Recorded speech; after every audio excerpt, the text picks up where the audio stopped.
اچھا جی، آج wake up کال کیا ہے جی؟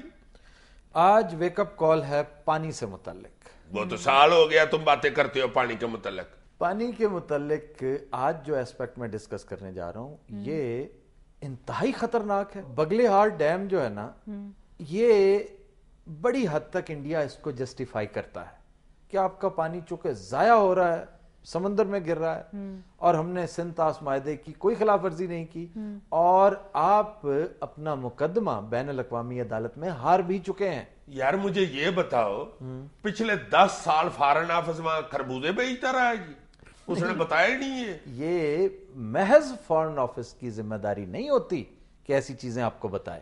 اور کیا ادھر سے کوئی بگڑا آگے بتائے گا جی ادھر یہ بن رہا ہے؟ نہیں، اس کا تعلق، اس کا بڑا گہرا تعلق انٹیلیجنس سے ہے. انڈیا اگر کہیں آپ کا پانی مار رہا ہے، آپ کا پانی توڑ رہا ہے، چرا رہا ہے، تو تم کیا سمجھتے ہو ہمارے سفارتکار جو ہیں وہ آ کے بتائیں گے ہمیں؟ اس کا تعلق خالصتاً انٹیلیجنس کے ساتھ ہے. میں سمجھتا ہوں کہ یہاں پر بہت بڑا انٹیلیجنس فیلئر ہے ہمارے ملک کا. یہ درست ہے کہ یہ بات بہرحال میڈیا میں پہلی دفعہ آئی تھی اور آئی تھرو انٹیلیجنس ہی تھی، لیکن 1997 میں جب کمپوزٹ ڈائلاگز شروع ہوئے اس ایجنڈے پر پانی موجود ہی نہیں تھا. 2003-04 میں پہلی دفعہ انٹیلیجنس رپورٹس آنا شروع ہوئی، اور پھر میڈیا میں اکا دکا رائٹرز نے اس کا تذکرہ کرنا شروع کیا. آج کل تو باقاعدہ یلغار کا روپ دھار گئی ہے نا. اب خطرہ کیا ہے یہ تو بتاؤ. اب جو خطرہ ہے نا وہ ہے جناب کشن گنگا ڈیم. یہ ایک بڑا خطرناک پروجیکٹ ہے جو خالص خلاف ورزی ہے سندھ طاس معاہدے کی، اور یہ آپ کے نیلم دریا کے اوپر بنایا جا رہا ہے. اگر یہ بن گیا تو پھر یوں سمجھو کہ نیلم جو بہت اہم ٹریبیوٹری ہے دریا جہلم کی، یہ پانی سے محروم ہو جائے گا، سوکھا رہے گا ان دنوں. تو اس بے خبری میں ولن کا پارٹ کون کر رہا ہے جی؟ صرف اور صرف حکومت پاکستان، صرف حکومت پاکستان، نو ون ایلس. وہ کیسے جی؟ وہ ایسے کہ ایک مذاکراتی کمیشن کے قیام پر اتفاق ہو چکا ہے دونوں ممالک میں. پاکستانی حکومت ابھی تک اپنے ان 2 ممبرز کا نام ہی نہیں لے سکی، نومینیٹ ہی نہیں کسی کو کر سکی کہ کس نے ہماری جانب سے جا کر وہاں پر مذاکرات کرنے ہیں انڈیا کے ساتھ. فارن آفس کہتا ہے کہ ہم نے تمام ڈیٹیلز فائل میں لکھ دی ہیں اور وہ فائل بھیج دی ہے وزارت قانون کو، چونکہ اس میں بے شمار قانونی پہلو ہوں گے جنہیں ڈسکس کرنا ضروری ہے، تو وہ ہم بھیج چکے ہیں. حالانکہ میں سمجھتا ہوں یہ بھی غلطی کی آپ نے. فارن آفس نے یہاں پر حماقت کی ہے. بعض چیزیں ہوتی ہیں جو روٹین کے فائل ورک سے نہیں ہوتی. شور مچانا چاہیے سیکرٹری کو، وزیر کو، کہ یہی فائل جو انتہائی سینسٹیو تھی، جس پر گولی کی رفتار سے کام ہونا چاہیے تھا، وہ لا منسٹری کی بے شمار فائلوں تلے ابھی بھی دبی پڑی ہے. اب جماعت علی شاہ صاحب جو سندھ طاس کمیشن کے چیئرمین ہیں، وہ فرما رہے ہیں کہ ہم بھیج رہے ہیں بغیر نام لیے، ممبران کے نام لیے بغیر ہم نے وہ فائل انڈیا بھیج دی ہے یا بھیج رہے ہیں. لیکن بات وہیں کی وہیں ہے.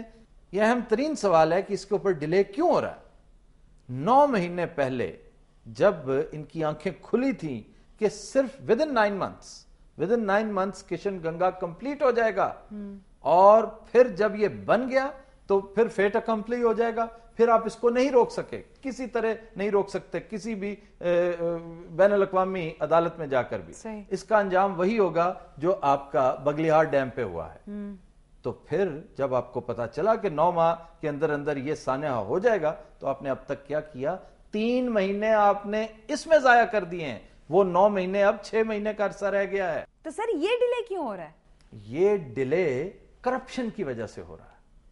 یہ جب آربیٹریٹرز آپ لگاتے ہیں، جب آپ بندے نومینیٹ کرتے ہیں، تو ملینز آف ڈالرز انوالوڈ ہوتے ہیں، فیسیں انوالوڈ ہوتی ہیں. یہ وزارت قانون ہے، وکالتیں ہوتی ہیں، آربیٹریشن کے پیسے دیے جاتے ہیں. صحیح. اب میں زیادہ ڈیٹیلز میں نہیں جاتا، لیکن یو شوڈ نو کہ ملینز آف ڈالرز کی خاطر یہ اس قوم کے ٹریلینز آف ڈالرز کا ستیہ ناش کرتے چلے جا رہے ہیں. وہ کام جو آج سے کم از کم 3 ماہ پہلے ہو جانا چاہیے تھا، ابھی تک نہیں ہوا. تو یہ بھی وزارت قانون یعنی بابر اوان صاحب کا ہی رولا ہے جی؟ جی بالکل انہی کا رولا، ذمہ دار تو وہی ہے. یار کسی بندے کا نام تو لیا جا رہا تھا کیک بعد کے کون؟ وہ دو ارکان ہیں جن میں سے ایک یہ کیکواد صاحب کا نام, نو بڈی نوز کہ یہ کون ہے, لیکن ان کا نام لیا جا رہا ہے. نہیں تو وہ آگے سے کیا کہہ رہے ہیں, میں نہیں جانا پیچھے, مجھے نہیں پتا, میں نے اور پہلے میں نہیں جانا. نہیں, اس کی آلریڈی بڑی فیسیں ہیں, بڑی زبردست فیسیں ہیں, کہیں نہ کہیں کوئی پرابلم ضرور ہے. نہیں تو تمہارا وہ جماعت علی شاہ صاحب کے بارے میں کیا خیال ہے؟ جماعت علی شاہ صاحب کے بارے میں ابھی تک کوئی بہت اچھی اوپینین نہیں رکھتا. میں کافی دیر سے انہیں بڑے غور سے دیکھ رہا ہوں, ان کے معاملات کو ٹریک کرنے کی کوشش کر رہا ہوں. یا تو وہ انتہائی نااہل ہیں, جس کام پر وہ مامور ہے نا وہ ڈیوٹی پراپرلی انجام نہیں دے رہے, انہیں چیزوں کی سمجھ ہی نہیں ہے, یا یہ کہ انہیں بڑی دیر سے سمجھ آئی, جیسے فارن آفس کو ہماری حکومت کو بڑی دیر سے سمجھ آئی, وہ بھی اسی کا ایک حصہ ہے. اور یا پھر یہ کہ بھارت کے معاملے میں وہ ضرورت سے کہیں زیادہ خیر سگالی رکھتے ہیں. جس طرح آپ کے صدر صاحب نے وہ بامبے اٹیکس کے فوراً بعد فرما دیا تھا کہ جی ہمیں انڈیا سے کوئی خطرہ نہیں ہے, انڈیا سے کوئی خطرہ نہیں ہے. یہ بات کہنا میں سمجھتا ہوں ایک بہت بڑی حماقت تھی, یہ نہیں کہنا چاہیے تھا. نہیں تو تم کیا کہتے ہو, انڈیا سے بہت خطرہ ہے ہمیں؟ نہیں, میں یہ نہیں سمجھتا کہ انڈیا سے آپ کو خطرہ ہے. انڈیا سے آپ کو خطرہ ہو بھی سکتا ہے. پاکستان میں اگر کوئی ایک شخص ہے نا جو انڈیا کے ساتھ اچھے تعلقات کا خواہاں ہے, میں سمجھتا ہوں تو وہ میں ہوں, اگر کوئی ایک شخص بھی ہے تو. لیکن اس کا یہ مطلب ہرگز نہیں ہے کہ آپ اس طرف سے بالکل غافل ہو جائیں. انڈین اسٹیبلشمنٹ میں ہر دور اٹا پڑا ہے ہاکس کے ساتھ. اس وقت بھی ہاکس بہت زیادہ ہیں. یہ دیکھیں تھوڑی دیر کے لیے انہوں نے یہ شعیب والے ایشو کو کیا سے کیا بنا دیا تھا, بالکل کہ کسی طرح پاکستان کی تذلیل ہو. آپ نے پانی کا مسئلہ حل کرنا ہے, ویزاز کا مسئلہ, علاقوں کا مسئلہ, سر کریک کا مسئلہ, آپ نے ساچین کا مسئلہ حل کرنا ہے, تو اس کے لیے آپ کریں گے تو انتہائی امن کے ساتھ مذاکرات کریں گے, محبت کے ساتھ ڈائیلاگ کریں گے. لیکن آپ کی ملٹری سٹرینگتھ جو ہے نا وہ ٹھیک ٹھاک ہونی چاہیے. آپ ایک پاورفل نیشن ہوں گے ملٹریلی تو آپ کے سفارتکار اچھا لڑ سکیں گے ٹیبل کے اوپر. اور میں سمجھتا ہوں اس وقت جو ایفرٹس ہم کر رہے ہیں, خاص طور پر ایئر فورس کے حوالے سے چند بڑی اہم ڈیولپمنٹس ہوئی ہیں. کسی دن ہم اس کا تذکرہ کریں گے. جیسے F-16 ہمیں ملے بڑی دیر بعد, ملے تو 18 ہیں لیکن ملے ہیں. اور یہ بھی کہا جا رہا ہے کہ رافیل ایک کمپنی ہے, فرینچ کمپنی, جس سے آپ نے 36 جہازوں کا آرڈر کرنا چاہ رہے ہیں آپ, جو کہ $4 بلین کا پروجیکٹ. تو وہ 36 جہاز کیسے لوگ پرانی جتیاں دے کے؟ یار ارادہ کرنے میں کوئی حرج ہے؟ ارادے جن کے پختہ ہو, نظر جن کی خدا پر ہو. تم تم اب جن سے وہ گھبرایا. یار یہ کیا بچپن میں یاد کرنے کا طریقہ ہوتا تھا ایسے ہمیں ہمارے پاس نا 2-4 بہت بڑی ایڈوانٹیجز ہیں. یہ جو فرینچ کمپنی ہے نا جس کا میں نے تذکرہ کیا, اس کے بہت بڑے کلائنٹس ہیں UAE, سعودی عربیہ, اور بھی 2-3 عرب کنٹریز. آپ ان کے ذریعے, خاص طور پر UAE کے ذریعے, تھوڑا سا ایک ہوتا ہے پریشر ٹیکٹکس. UAE نے 150 جہاز آرڈر کر رکھے ہیں. کس کو؟ اسی کمپنی کو 150 جہاز. 150 جہاز؟ ہاں جی. تو اس میں انہوں نے کھجوریں لگانی ہیں. لڑتے تو ہے نہیں کسی کے ساتھ.